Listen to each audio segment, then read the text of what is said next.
Today we're going to see that everyday faith creates and reveals God's plan of redemption. So I think the reason that this book of Ruth sticks with us so much is because of this last part. So if you've got your Bibles, go ahead and open them up to Ruth chapter 3. We're going to go through Ruth 3 and 4, and I promise not to keep you here forever. If you have a hard time finding Ruth, somebody reminded me recently that I had not been putting these slides out lately to show you and find the book of the Bible in the Bible for you and to help you there. So it's kind of in the beginning of the Old Testament. You guys should be able to find it now without any problem. The only thing it doesn't have is the page number. 222? 224 in April's Bible? It's 173. 223 in writing. Yeah. Right around there, so good news. Good news. All right. So the book of Ruth reveals God's plan of redemption. Chapter 3, verse 1, here's how it starts. One day, Ruth's mother-in-law, Naomi, said to her, "My daughter, I must find a home for you, where you will be well provided for." Remember in chapter 2, Ruth was the one that woke up one morning and said, "I'm going to take initiative. I'm going to go out there and do some things that's going to help provide for my mother-in-law and for myself. We're not going to be destitute. We're not going to be people that stand on the corner with cardboard signs cut out hoping that the Target shoppers will be generous to us. We're actually going to go out and do something to try to create a better future for us." And Ruth takes that initiative. Now we see in chapter 3 that Naomi's taking the initiative. That's kind of cool, isn't it? Ruth, I must find a home for you. And I don't think she's like trying to sell her off to the highest bidder or offload her to somebody else that might make it a little bit easier for her. No, I think she's truly caring and loving of her daughter-in-law, and she wants to do something. And the simple thing that we talked about last week, everyday faith creates oases of hope, joy, and love. We see coming true in the first verse of chapter 3, because Ruth came back from Moab, and what did she want to be called? Mara, which means? Bitter.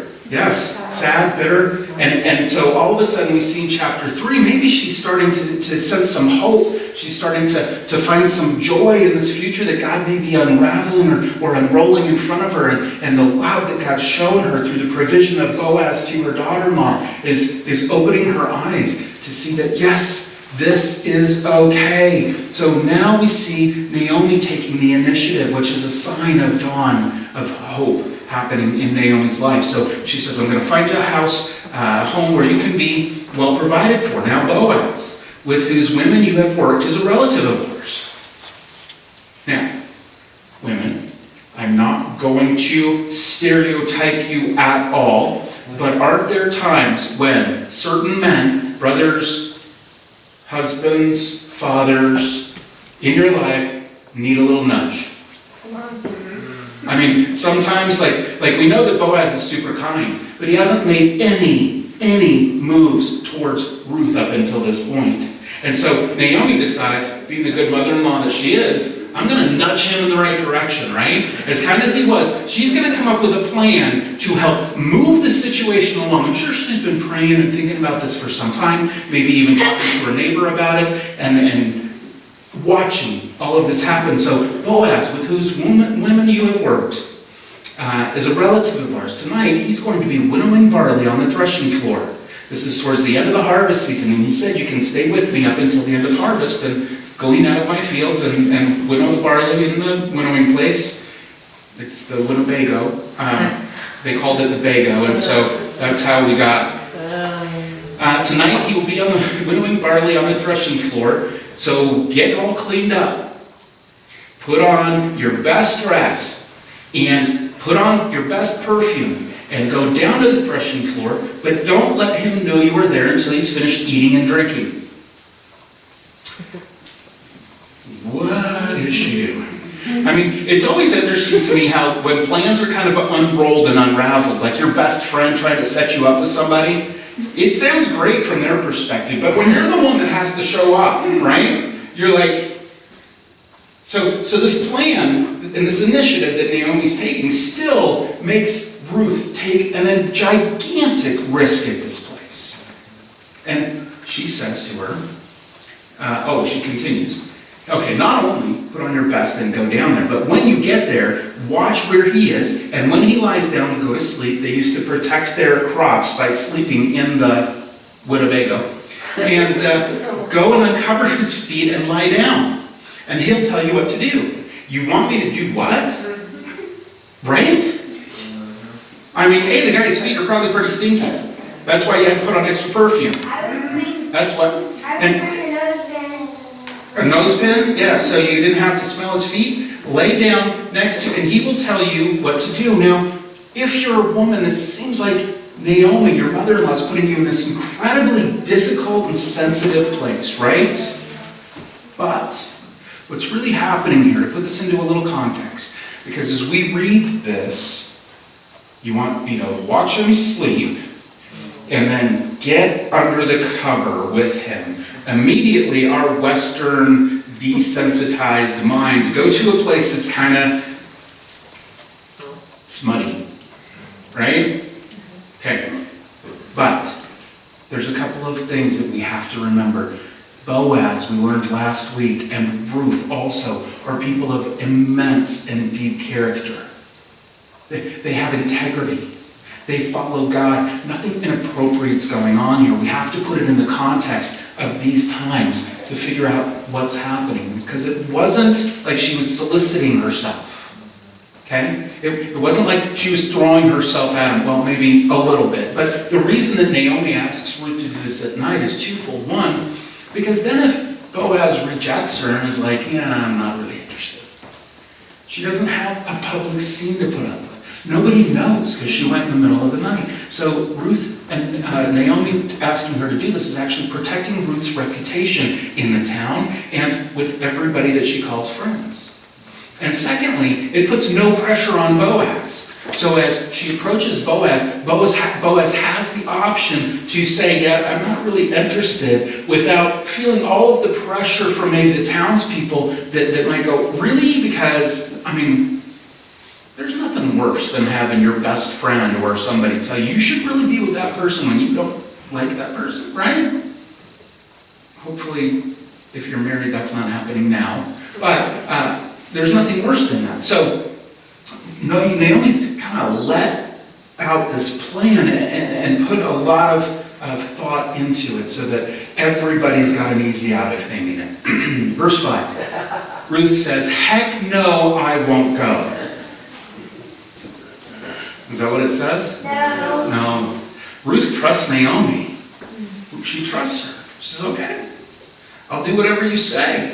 So she went down to the threshing floor and did everything her mother-in-law told her to do. And when Boaz had finished eating and drinking and was in good spirits, pardon me, he went over to lie down at the far end of the grain pile. Again, probably to protect the grain pile, and Ruth approaches him quietly and uncovers his feet and lays down. In the middle of the night, something startled the man, and he turned, and there was a woman lying at his feet. That doesn't happen very often in modern days, right? But I will tell you about, about 18 to 20 years ago, we would have this situation, we wouldn't allow our children to sleep in our bed. It was not allowed. They had to sleep in their own beds. They could come in and get hugs and kisses if they needed to, but they had to, part of that is because we were lazy parents, but it turned out okay, all right? And except for, it turned out mostly okay. There was one of our daughters, who was super sneaky. And she knew she wasn't allowed to sleep in the bed. And I'm not going to name names, but she would sneak in as we were sleeping, and she would pull up the bottom of the sheets, and she would get long ways across the bottom of the bed, and you would know that she was there. I didn't say her name. Somebody else in the room did. No one else was that small. She did. No one else was that small. And the next morning, where did you come from? We don't know what broke Boaz up. Maybe his feet got cold in the middle of the night. Maybe, that happens to me sometimes when the blankets are removed from certain blanket stealers in my life. I wake up and I'm cold, and so I pull it back, and if there wasn't somebody that I expected to be there, I would certainly have been startled by it. And so in the middle of the night, they don't have like night lights or cell phones that they are right there handy by their bed that they can use to shine a light on the person that's in the room mysteriously with them. He says, who are you? What are you doing? Who are you? Verse 9 says, I'm your servant Ruth, she said. here's kind of that point, that moment we've all been waiting for. She says, spread the corner of your garment over me, since you're the guardian redeemer of our family. And remember, we talked last week a little bit about the wings. God likes this analogy of this bird that can spread out his wings around his chicks. That's us, not female. And protect us from the storm, that he is our refuge that we can run to. And so this language was pretty prevalent among the Israelites of God being this protector, provider. And so last week, when Boaz finds out who Ruth is, and he says to her, your reputation's preceded you. She said, why are you showing me such favor? He says, because your reputation, Ruth, it's there. He says, may God show you and reward you for your diligence, for your faith in him. May he become the one in whose wings you've chosen to shelter. May he become your provider. May you see him as your provider. And that language that was so prevalent back then is actually in this statement. She's saying to Boaz, in the middle of the night, on a grain pile someplace, will you be my protector? Will you be my provider? He already has been up until this point. She's just nudging him in the right direction, right? I will submit to you, she says. I'm bearing my soul and saying, I'm open to a marital relationship with you. It's all wrapped up in this statement that sometimes we miss in this point. And she's putting her soul on the line, her heart on the line. Everything about her is on the line. And he says to her, the Lord bless you, my daughter. This kindness is greater than what you showed earlier. He says, you have shown great kindness to your mother-in-law by leaving your family, following her, pledging your support and your commitment to her and her God. But what you're showing me now is greater than that. Because you've not run after younger men. Remember, Boaz is probably closer to Naomi's age than he is to Ruth's age. She's much younger than him. You've not run after younger men. See? Old guys. Just kidding. Felt like I lost you for just a minute. And he says, you've not run after young men. You've not run after rich men. You've not run from poor men. You have chosen to follow our laws and our customs and submit yourself to God's design for our people, which you weren't one of, but now you are. What a beautiful thing. What a beautiful thing. And now, my daughter, it says in verse 11, don't be afraid. I will do for you all you ask. Remember, she's putting herself out there. She's not sure whether he's going to accept her or say, no, I'm sorry, I can't do it. Because this law of the kinsman redeemer, the guardian redeemer, was more of an obligation or a responsibility. It wasn't something that you were forced to do. You had the choice in it. Right? And so he says, don't be afraid. I'll do all for you, all that you ask. All the people of my town know that you're a woman of noble character. And although it is true that I am a guardian redeemer of our family, there's another who is more closely related than I. Okay, let's pause there and let's remind ourselves what that means. The guardian redeemer was part of the family law that God put in place to protect and provide a future for his people. So it was a common word that was used oftentimes throughout their culture. And the responsibility of somebody that was qualified to be a guardian redeemer was fourfold. But to qualify originally, you had to be a relative. You couldn't be from a different tribe and decide to redeem this person out of another tribe. It didn't work that way. Again, it's the protection for the family that God's put into place. So you had to be within the family, which meant that there were certain levels of it. The people that were closer, more immediate, had first rights, and the people that were further out had second, third, or fourth. So it could go through the ranks until somebody said, yeah, I'll do it. And the guardian's responsibility was, do you remember there were four things? Let's see if you can name them. One was to avenge murders.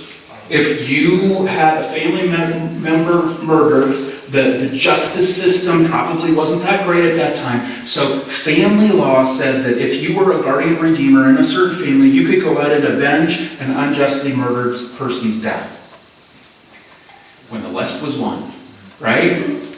Okay, but it protected the family. So nobody wanted to hurt another family member in a different tribe because they knew that it was like, maybe a little bit like the mafia, I don't know. Secondly, if you were in need and couldn't pay your bills, let's say your crop failed and you couldn't afford food and you had to sell your land so that you could feed your family, the guardian redeemer in that family, in that tribe, would go and purchase the land.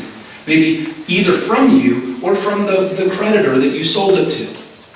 And they would buy that land and gift it back to your family so that your family had property always. Okay? Thirdly, they would, I had got my notes out of place, or it doesn't matter.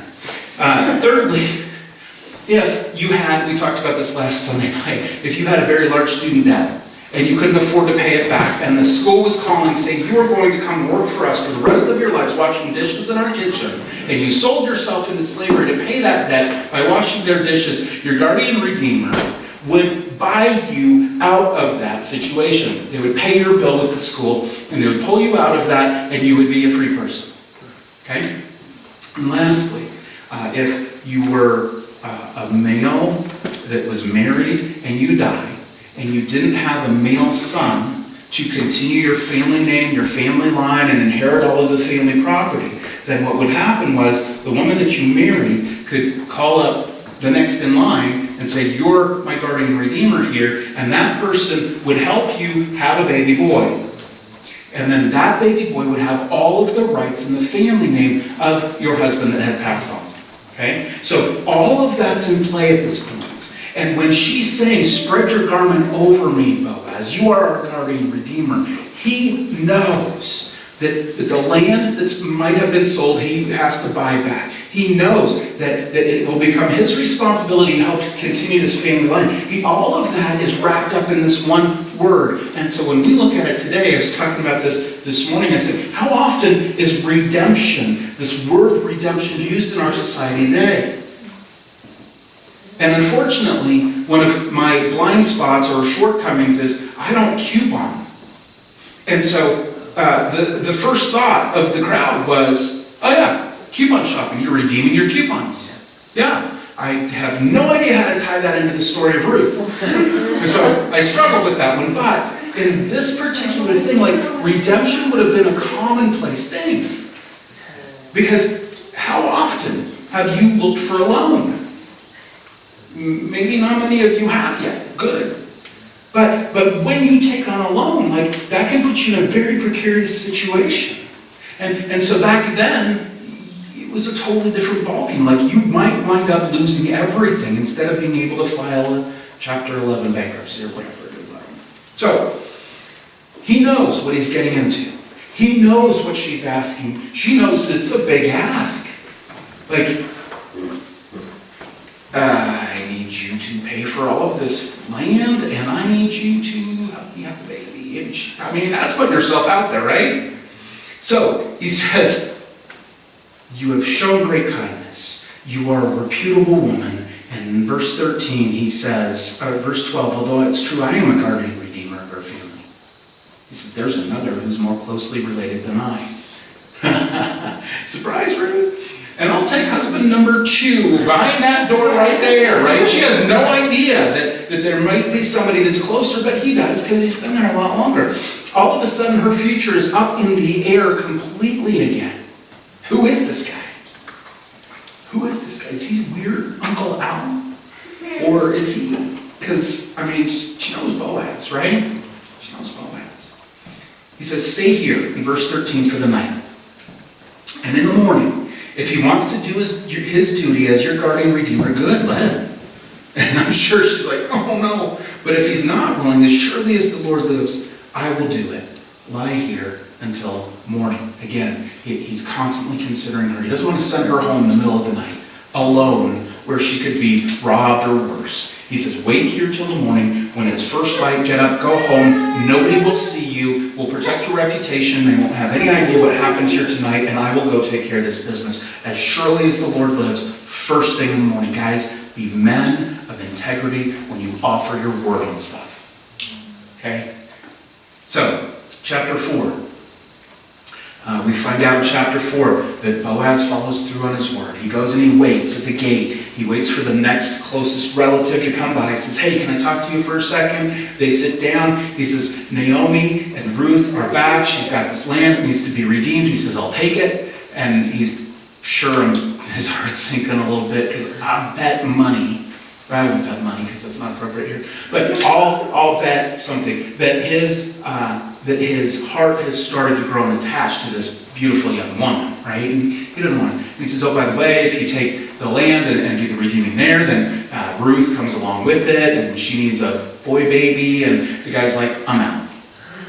I mean, and he's got good reason. He said, if I should participate in this redemption, then I'm putting my own property in danger. I'm leveraging stuff that I'm not sure about with the future, and it could cost my own heirs their inheritance, because whatever children come up from Ruth, they would be entitled to not only their own portion of the property, but also an inheritance from him, as sons or daughters have, whatever. So he says, no good. He says, okay, well, Boaz says, okay, let's make this transaction. They exchange sandals, because, that's what you do when you get a loan, is you walk in with your flip-flop and say, loan officer, I need a loan, and he gives you his flip-flop, and so you've got mismatching flip-flops, but everybody knows that's what happens, and everybody in town finds out that the transaction is good, it's been stamped and sealed and flopped, and they're encouraging and excited, and the whole town is happy. And so we pick up in verse 13 of chapter 4, Boaz takes Ruth out, she becomes his wife. I'm sure she's thrilled to hear the good news. Like, you don't have to marry your Uncle Al, I'll marry you. She's like, whoop. And so they get married, they have a baby, and the Lord enables her to conceive. Now here's the thing that sometimes we read quickly over these things. She was married before, she'd known her husband for a while in Moab, the one that died, and she never had a son. But God allows and enables children. And so we never take that for granted. Every child is a gift from God. Every child, right? And you can read over that quickly and move on, but just know that God enables children. So Lord enables her to conceive. She gives birth to a son, and the women of the town said to Naomi, praise the Lord, who this day has not left you without a guardian redeemer. May he become famous throughout all of Israel. You think Boaz is a pretty famous guy? Yeah. Me too. He's not just famous in Israel right now, is he? I mean, we don't live in Israel anymore, do we? No, we're pretty far from it, but yet his name is being spoken of always as the Bible's read through and through. Boaz is a pretty famous guy. He will renew your life and sustain you in your old age, for your daughter-in-law who loves you and who is better to you than 7 sons has given him birth. And Naomi took the child in her arms and cared for him. Naomi actually nursed the child. The child was part of Naomi's family, kind of through Ruth, who enabled that. And the women living there said Naomi has a son, and they named him Obed. And Obed was the father of Jesse, and Jesse was the father of King David. So this Moabitess woman who lived far away in a faraway country, God said, no, I've got a plan for your life. If you'll trust me, commit to me, risk everything, follow me, and create this oasis of faith, hope, and love. As you live your life, your reputation turns this guy's head. He steps up to his responsibilities as a guardian redeemer, and the whole thing is beautiful. And we find out that through Ruth's obedience, I know it's a long story. She's like, through Ruth's obedience, she's fine, guys. There's a baby, right? And the baby turns out to be King David's grandfather. So Ruth and Boaz are great grandparents of King David. And you know who King David precedes in that whole lineage? Jesus, this woman. Because of her everyday faith, winds up having her name written down as part of the lineage of our Savior. See, that's where everyday faith goes to extraordinary. Just because of the normal, average, everyday types of things she did, the everyday decisions. The everyday decisions. So why is this story so, besides that, oh, by the way, it's also said that Boaz's mother is Rahab. Wait, what? Now, I read a couple of contrary things as I was doing this research about the timeline. So it could have been that his mother, it probably in his lineage, traced back to Rahab, who rescued the spies that were spying in Jericho. Okay? So anyway, God uses all of these incredible people, and this book of Ruth sticks with us because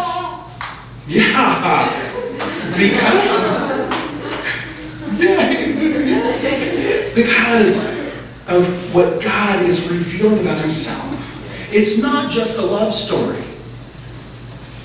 It's not just a love story.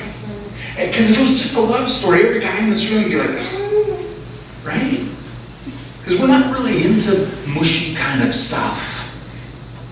Some of the girls in here aren't apparently either. I'm getting vibes coming from this other mushy, gross, right? That may change someday.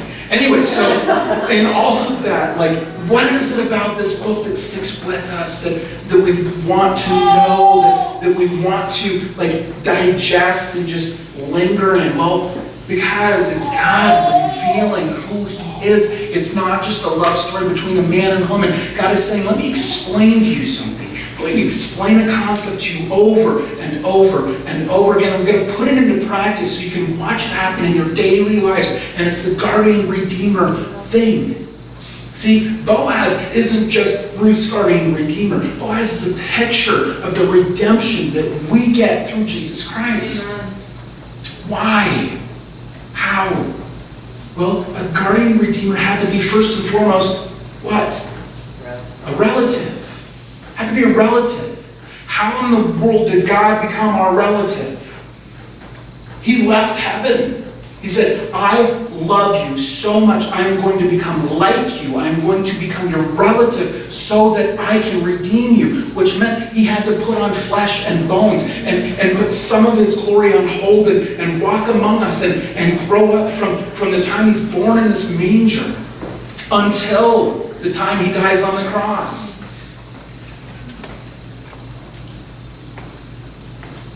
All of that he did willingly. I think he was more human than we know. I think he probably had a cold once in a while. I think he probably stubbed his toe. I think he probably hit his thumb with a hammer. I think, because it says he was tested and tried in every way. I'll tell you what, some of the greatest testing times are when you smack your thumb with your hammer. Because it makes you want to say things that probably are not God approved, right? And so if he's tested in every way, I wonder if not a normal childhood, a normal life, all of that. And he did that so that he could be human. So that he could be 100% human. So that he could be your relative. So he could qualify before God to redeem you. And then he says, by the way, I'm going to live this life of integrity. I'm going to live this life the way that you can. I'm going to live it perfectly. I'm going to live it with great standing in the community. Until he crossed those lines where people were like, I don't like what you're saying, but what can we do to disprove you? Except bring false witnesses to say lies. He was a man of great standing, and he lived a perfect life, the life that we can't possibly live. Why? Because he knew that we were bound in sin. That we were slaves to it. That we didn't even know what it meant to be alive until he came along and said, I'm going to buy you out of death and put you into life. And that transaction, he said, I will offer myself for. It will cost me the most. It will cost me more than what you can afford, what I can afford. And it's not about a bank account. It's about living the way that we possibly can't live. He said, I will do that for you so that I can be called your guardian redeemer. And what does it mean to be guardian redeemer? It means that he pulls us out of that past and puts us into the new. And he says, I will protect you and I will provide for you and I will wage war for you and I will challenge you and I will direct you and I will discipline you because you are my own. Right? And that's why the book of Ruth sticks with us. Because it's this beautiful picture of who God is. And what is redemption in that? It says, Ruth, I will redeem you. You will have a new identity and a new position and a new purpose in life. I will call you out of my fields, gleaning for your subsistence, and I will put you into my household, into my family, where you will be responsible for helping build up my home. That's what Boaz said to Ruth, and that's what Jesus says to us. He says, I want to give you a new identity. You will no longer be part of that old identity that you were so familiar with, but instead I'm going to stamp you with my own name and call you my own and change everything about you. He gives us a new identity and he puts us in a new position. Before he said, you were enemies of God. Well, let me tell you something. You're not going to win that fight. You're just not. If you're not sure, like read the last couple of chapters of Job when Job's like, God, what are you doing? I've been good. And God's like, where were you when I told the ocean where to stop on the beach? Have you been to the storehouses of snow? I mean, I love this picture that he lays out. The storehouses of snow, I'm thinking like Costco. You know, and aisle 4 is sleet, aisle 5 is, fluffy snow, and he just says, clean up on aisle 4, and the next thing you know, it just dumps on our Colorado Springs, and we're under 4 feet of snow or whatever. I just love the picture that he's saying, you can't fight against me. But because I am willing to be your redeemer, because you can put your faith in me, I'm going to pull you out of this place that you were before, where you're not fighting against me, and I'm not fighting against you. Instead, we're on the same team. You recognize that your position and your identity are so different now that you no longer have to work in that field, guys. You're no longer looking for scraps on the table of life. You are called into a holy role, into a righteous role, into the role of building God's kingdom on earth while we wait for him to reveal it from heaven. Amen, right? And that's part of our new purpose. Is we don't have to go around satisfying the desires of our old human nature, the one that kept us in prison. We get to live out of this new identity and offer hope and love, even when people are really mean to us. And love them. And recognizing that when we're really mean to people, we go, well, that's not how this should go. And we take responsibility for that because we got nothing to fear. Right? Gosh, that's good stuff. Amen. So as we close out this everyday, which means that Advent's coming, right? Like next week we get to talk about Christmas. I was hoping to put all of that off until after Thanksgiving. And then we had Friendsgiving, and I think Allison used it as an excuse to set up for Christmas early. It's not Thanksgiving yet, it's Friendsgiving. Now it's here. Man, once you put turkey in your tummy, I guess the tree's coming out, right? So, I don't know. Anyway, back to what we were talking about here. Closing out this book, I look, so often we think we're doing it wrong. I'm broken. It's not working. Why? Because we look at these characters in the Bible and we go, well, they were heroes.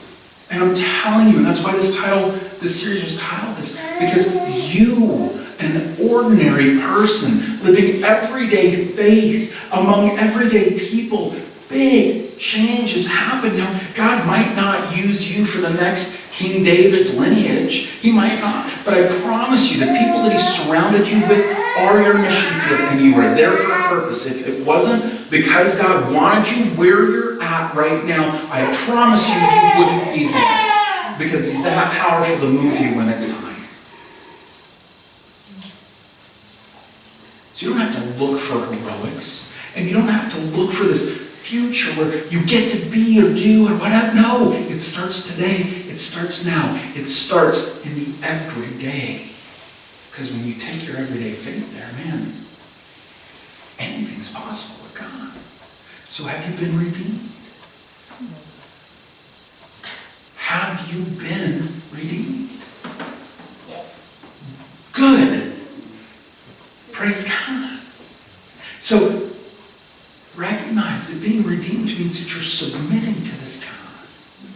It means you're asking him to be your protector, your provider. You're asking him to be your savior. You're asking him to be all of this to you. Have you truly been redeemed? And if you have been redeemed, then have you recognized your new identity, your new position, and your new purpose? Because it's one thing to know, yeah, I'm a child of God. It's another thing to live like it, right?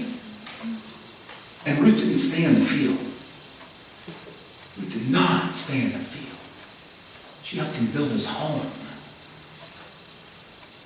If you haven't been redeemed, it is as simple as saying, God, I want to run to your protection and your provision. I want to stop being your enemy and start being your child. I want to submit my life to you. And he's going to ask you to do hard things. But we don't shrink away from that. We don't shrink away from that. We don't. We join God on his mission, and we make redemption a common word in the world today. People of everyday faith, creating God's kingdom on earth just because we believe in it, because we're committed to him, and because we take risks for him, right? Mm-hmm. Yeah, and you can do that. Not just in your power, but it does take a little bit of effort. You got to trust in his power. And believe that he can do what he says he can do. Let's pray.